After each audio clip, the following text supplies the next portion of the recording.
हम आपको कई बार ये बात बता चुके हैं कि किस प्रकार से देश ही नहीं पूरे विश्व के अंदर इस्लामिक जिहाद अब अपने चरम की ओर बढ़ रहा है। पूरे विश्व में जहां एक तरफ उसके विरोध में आवाज़ें उठनी शुरू हो गई हैं, वो भी फड़फड़ाते हुए दिए की तरह अब ज़्यादा चमक दिखा रहा है। और इसी में हमने देखा किस प्रकार से हमास ने फिलिस्तीन और इजराइल के आपसी संबंधों पर उठी चर्चा के बाद गाजा पट्टी में स्थित आतंकवादी संगठन हमास ने इजराइल पर हमला कर दिया। ठीक वैसे ही जैसे हिंदुस्तानी मुसलमानों और यहाँ की सरकार के बीच में अगर कोई डिस्प्यूट हो जाए और पाकिस्तान अपने आप ही भारतवर्ष के ऊपर मिसाइलें दागने लग जाए, और इस चीज़ को एंजॉय कर रहा है भारतीय मुसलमानों का एक पूरा का पूरा मजमा लगाकर अजमेर शरीफ के सामने पहले ही यति स्वामी नरसिम्हानंद सरस्वती जी के ऊपर इनाम रखा गया। उनको जान से मारने की धमकियां दी गई, प्रेस कॉन्फ्रेंस करके उनको धमकियां दी गई। और ये कोई पहली बार नहीं, पहले भी डासना के भीतर ही उनको कई बार जान से मारने की धमकियां ही नहीं बल्कि उनकी गर्दन पर इनाम भी रखा जा चुका है। लेकिन हम आपको जो पिछले 3 साल में समझा रहे हैं, इस चीज को बार बार ये मुसलमान, इनका ये गिरोह सिद्ध करके दिखाता है कि ये अंकुर आर्य बात तो कह रहा है ठीक ही। जो चीजें कोर्ट के माध्यम से सुलझ सकती थी, उन चीजों को कोर्ट के माध्यम से ना सुलझा करके अपने इस्लामिक जिहाद और आतंकवाद के रास्ते से सुलझाने का जो रास्ता इन लोगों की शरीयत में लिखा हुआ है, ये केवल और केवल उसी के रास्ते से चलेंगे। दोस्तों, हम और आप सभी को पता है कि आर्य समाज से संबंधित बहुत सारे संतों का, साधुओं का, परिव्राजकों का, प्रचारकों का इसी प्रकार से या तो धोखे से या फिर चीज़ों में कुछ मिलाकर के जहर आदि उनकी हत्या की गई। और अभी तक आर्य समाज के महर्षि देवदयानंद सरस्वती जी और श्रद्धानंद जी, जिनको कि धोखे से इन्हीं जिहादियों ने मारा था, उसका कोई बदला नहीं लिया गया। उस समय पर भी मोहनदास करमचंद गाजी ने आकर स्वामी श्रद्धानंद जी के हत्यारे को अपना भाई बना लिया था। भारतवर्ष में भी कुछ ऐसा ही है कि आतंकवादी लोगों को कोई बिहार की बेटी बता देता है तो कोई अपना सीधे दामाद ही बना लेता है। अभी तक जिस बहन निकिता तोमर को कैमरे के सामने तौसीफ ने गोली मारी थी, उसका भी कोई न्याय नहीं मिला है। कमलेश तिवारी जी के घर में घुस करके जिन लोगों ने उनकी हत्या की थी, उस पर भी कोई उचित न्याय नहीं मिल पाया है। तो इस प्रकार से आज़ादी से पहले से लेकर अभी तक इन जिहादियों के हाथों जितने भी लोग मारे गए हैं, जितने लोगों की भी इन्होंने धोखे से पीठ पीछे से वार करके हत्याएं की हैं, उन सब में से एक को भी फांसी की सजा नहीं हो पाई। और इसी वजह से इन लोगों के जो हौसले हैं वो दिन प्रतिदिन बुलंद होते जा रहे हैं। और अभी तक की जो सबसे बड़ी खबर है वो ये है कि जैश ए मोहम्मद नाम के एक आतंकवादी संगठन, जी हाँ, जैश ए मोहम्मद, जो कि पाकिस्तान बेस्ड एक आतंकवादी संगठन है, उसके एक व्यक्ति जहांगीर डार को दिल्ली के पहाड़गंज में एक होटल से गिरफ्तार किया गया है, जिसके पास में गोला बारूद, पिस्टल, कारतूस, इन सब चीज़ों की किसी की भी कमी नहीं थी, जिसके पास में भगवा वस्त्र थे, साधु और सन्यासियों जैसे वस्त्र धारण करने, उनके जैसी जो जो भी चीज़ें वो प्रयोग करते हैं, चाहे उसमें कलावा हो, चाहे तिलक हो, चाहे कपड़े हों, वो सब कुछ उसके पास से मिला है। और ठीक उसी प्रकार से इस हत्या को डासना के शक्तिपीठ धाम में अंजाम देने का पूरा पूरा प्रोग्राम पाकिस्तान से लेकर के, कश्मीर से लेकर के दिल्ली के लोगों तक, इन सब की जो एक इकोसिस्टम है उसके तहत रेकी करके अंजाम देने का पूरा पूरा तैयारी की जा चुकी थी।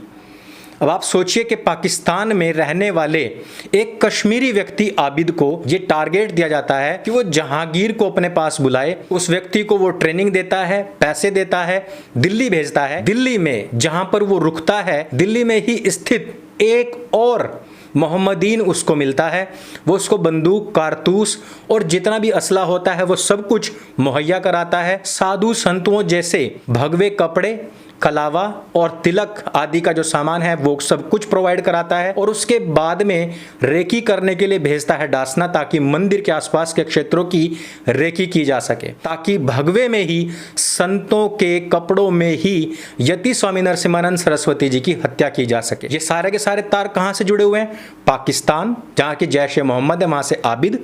वो आबिद के तार कहां से जुड़े हुए हैं? जहांगीर डार, जो कि जम्मू कश्मीर के पुलवामा से है। और उसके तार कहां पर जुड़ते हैं? दिल्ली में। और दिल्ली में कौन है? दिल्ली में मोहम्मद उमर नाम का व्यक्ति, जो उसको यहां पर ये सारी चीजें प्रोवाइड कराता है। तो आप जरा खुद सोचिए कि आबिद, जहांगीर डार और उमर, ये तीन क्षेत्रों के अलग अलग मोहम्मदीन हैं, लेकिन तीनों का एक इकोसिस्टम है, तीनों का एक ही टारगेट है, और तीनों की जो योजना है वो पूरी तरीके से एक है, और वो है यति स्वामी नरसिम्हानंद सरस्वती जी की हत्या। अर्थात इन लोगों को संविधान में कोई विश्वास नहीं, इन लोगों को हमारे कानून में कोई विश्वास नहीं। ये वो लोग हैं जो खुलकर कहते हैं कि हमने अपनी स्ट्रैटेजी चेंज की है, अपनी आइडियोलॉजी चेंज नहीं की।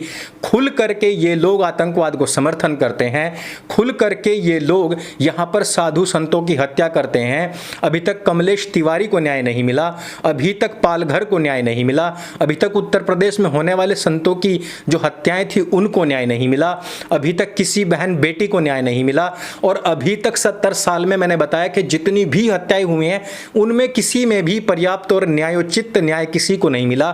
उसके बाद में फिर एक बार से एक और संत की हत्या करने के लिए ये लोग पाकिस्तान से लेकर के दिल्ली तक की प्लानिंग कर लेते हैं, और फिर कहते हैं कि हम लोगों के ऊपर शक मत करो, हम लोगों को अपनी देशभक्ति, राष्ट्रभक्ति सिद्ध करने के लिए किसी के सर्टिफिकेट की आवश्यकता नहीं है। और ये वही लोग हैं जो दिन रात दूसरे लोगों को सर्टिफिकेट बांटते फिरते हैं कि तू हिंदू है अथवा नहीं, तू सनातनी है अथवा नहीं, तू भक्त है। इस तरीके की रात दिन बातें करने वाले लोग, जिन्होंने आज तक देश के वेलफेयर के लिए कोई काम नहीं किया, जो फौज में भी जाते हैं तो उसको भी बदनाम करते हैं, ये लोग आज एक बार फिर से एक संत की निर्मम हत्या की प्लानिंग कर रहे हैं। कुछ लोग कहते हैं कि मानवाधिकार को आना चाहिए। ये जो कश्मीर में लोग पत्थरबाजी करते हैं ये भटके हुए नौजवान हैं। दोस्तों, ये जहांगीर डार 2016 में स्टोन पेल्टिंग के लिए पहले भी गिरफ्तार हो चुका है। पूरा देश इस बात को कहता आ रहा है स्टोन पेल्टर्स को उतनी ही सजा देनी चाहिए जितने की एक आतंकवादी को दी जाती है। वो फैमिलीज जो आतंकवादियों को छिपाती हैं उनको भी वही सजा मिलनी चाहिए जो आतंकवादियों को मिलती है, और आतंकवादियों को सजा मिलनी चाहिए कि उनको चर्बी में, सूअर की चर्बी में भिगो करके कूड़े में डाल करके जला देना चाहिए, क्योंकि अगर ऐसा होगा तो इनका 72 हूर वाला कॉन्सेप्ट ही खत्म हो जाएगा। और ये डिमांड मेरी नहीं है, मैं इसको सिर्फ दोहरा रहा हूं क्योंकि देश में लाखों लोग इस बात को कह चुके हैं। कई बार इस तरीके की सलाह हमारे आर्मी सिस्टम में भी भिजवाई गई है, हमारे होम मिनिस्ट्री में भिजवाई गई हैं, लेकिन अभी तक उन पर कोई भी विचार नहीं हो रहा है। लगातार अगर इसी प्रकार से, चाहे वो बहन बेटियां हो, चाहे संत समाज हो, चाहे फिर वो आम नागरिक हो, आप सोचिए कि एक मठाधीश जिन्होंने अपनी बात रखी, और इस देश के अंदर जहां पर ये एक सेक्युलर देश है, जहां पर संविधान का राज है, यदि कुछ भी गलत कहा गया है तो संविधान के रास्ते से चला जाएगा। ऐसे देश के अंदर आप शरिये को थोपना चाहते हैं। पाकिस्तान से आप सोर्स और फोर्स लगवा करके यहाँ भारत में बैठे हुए लोगों की हत्या करवाना चाहते हैं, और सब कुछ शांत है। मैं आप लोगों को बताना चाहता हूं कि ये आप लोगों का देश है, और इस देश के अंदर जो कुछ भी चल रहा है, ये अनारकी कहने वाले लोग खुद इस देश को स्वयं अपने ही कदमों से ले जाकर के अनारकी के रास्ते पर लाकर खड़ा कर चुके हैं, क्योंकि इनको संविधान में विश्वास नहीं, कानून में विश्वास नहीं, पुलिस में विश्वास नहीं, संसद में विश्वास नहीं, इनको किसी चीज़ में विश्वास नहीं। केवल और केवल एक ही चीज़ में विश्वास है कि हमने स्ट्रैटेजी चेंज की है, आइडियोलॉजी नहीं बदली। और स्ट्रैटेजी है कि इस कानून के रास्ते चल करके अपने लोगों को तो जमानत दिलवा दी जाए, लेकिन दूसरे यदि कोई भी व्यक्ति बात भी करेंगे तो उसको गुस्ताखे रसूल बता करके उसका सर तन से जुदा, तन सर से जुदा कर दिया जाएगा। मैं पूछना चाहता हूँ 100 करोड़ हिंदुओं से कि अगर इस देश के अंदर इस तरीके के कानून लागू होंगे तो कौन बचेगा। इतिहास बहुत पुराना नहीं, पाकिस्तान के अंदर आज हिंदू नहीं है, आज बांग्लादेश के अंदर हिंदू नहीं, और सारी बात छोड़ दीजिए, पश्चिम बंगाल के अंदर भी हिंदू नहीं है। पश्चिम बंगाल के अंदर राज्यपाल को हिंदुओं की सुध लेने के लिए एक कार तक नहीं मिलती है, एक हेलीकॉप्टर जो कि उनके प्रोटोकॉल में आता है वो तक नहीं मिलता है, और राज्यपाल को इस वृद्धावस्था में हिंदुओं की सुध लेने के लिए बाइक पर पीछे बैठ करके दुर्गम रास्तों से गुजरना पड़ता है बिना किसी सिक्योरिटी के। इस हालात को समझिए कि आपके स्वयं के राज्यों में स्थिति क्या है। 90 और 91 में जाने की आवश्यकता नहीं, 90 और 91 के कश्मीर में जाने की आवश्यकता नहीं कि जहां से हिंदुओं को जान से मारा गया, खदेड़ा गया और उनकी बहन बेटियों को उठा लिया गया, जहां मस्जिदों से अनाउंसमेंट किया गया था इनकी बहन बेटियों को उठा लो, इनके जवानों को मार डालो और बूढ़ों को यहां से भगा दो। वो चीजें हमें आज भी बंगाल में देखने को मिल रही हैं। आज हमास और इजराइल का अगर युद्ध है तो इसमें भी समर्थन हमास को ही होगा, मेरे देश के इन मुसलमानों का। और उसका कारण मैंने शुरू में ही बता दिया है कि स्थिति सिर्फ ऐसी है कि दो भाइयों की आपस में लड़ाई हुई और पाकिस्तान ने मिसाइल दाग दी, दैट्स इट। और भारत का मुसलमान अभी भी गाजा पट्टी और हमास को समर्थन कर रहा है। केरल तो भारत में ही है, वहाँ की एक महिला सौम्या जिसकी मृत्यु हो गई हमास के एक हमले में, इजराइल ना केवल वहाँ से केरल पहुंचता है, अपनी संवेदनाएं प्रकट करता है, बल्कि उसका बदला लेने की बात करता है और अपने एक लड़ाकू विमान का नाम भी सौम्या रखता है।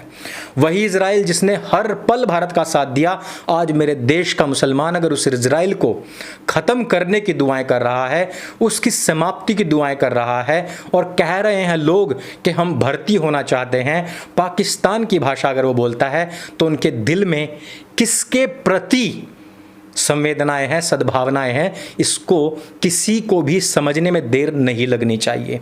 जिन लोगों के टारगेट हमारे इतने बड़े बड़े सन्यासी हों, मासूम हिंदू, उनके लिए क्या होगा। जो पाकिस्तान से आने वाले आतंकवादी संगठनों को पनाह देते हों, वहाँ से लेकर कश्मीर से लेकर दिल्ली तक उनके एक फ़ोन कॉल पर जान तक देने के लिए तैयार लोग बैठे हों, उन लोगों के लिए मासूम हिंदुओं की जान की क्या ही कीमत होगी। इसलिए मेरे मित्रों, ये जागने का वक्त है। ये कोई एक सन्यासी को टारगेट नहीं किया जा रहा। यदि किसी भी व्यक्ति की हत्या के बाद में पूर्ण न्याय नहीं मिलता है तो उनके हौसले बुलंद होते हैं और उन हौसलों के बाद में वो अगले व्यक्ति को टारगेट करके मार देते हैं। और इसके साथ ही साथ उनके पास में ऐसे वकीलों की पूरी फौज है, फंडिंग करने वाली संस्थाओं की पूरी फौज है कि उनकी जल्द से जल्द जमानत करवा के अन्य दूसरे युवाओं को इस आतंकवादी गतिविधि में शामिल होने के लिए प्रेरित करते हैं। इसलिए ये वक्त जागने का है और जगाने का है। दोस्तों, अगर ये वीडियो आपको जानकारी से भरपूर लगता है, अवेयरनेस लाने वाला लगता है, जागृति लाने वाला लगता है, तो उसको सबके साथ में शेयर अवश्य कीजिए। मेरे संग बोलिए सत्य सनातन वैदिक धर्म की जय। जय हिंद, वंदे मातरम।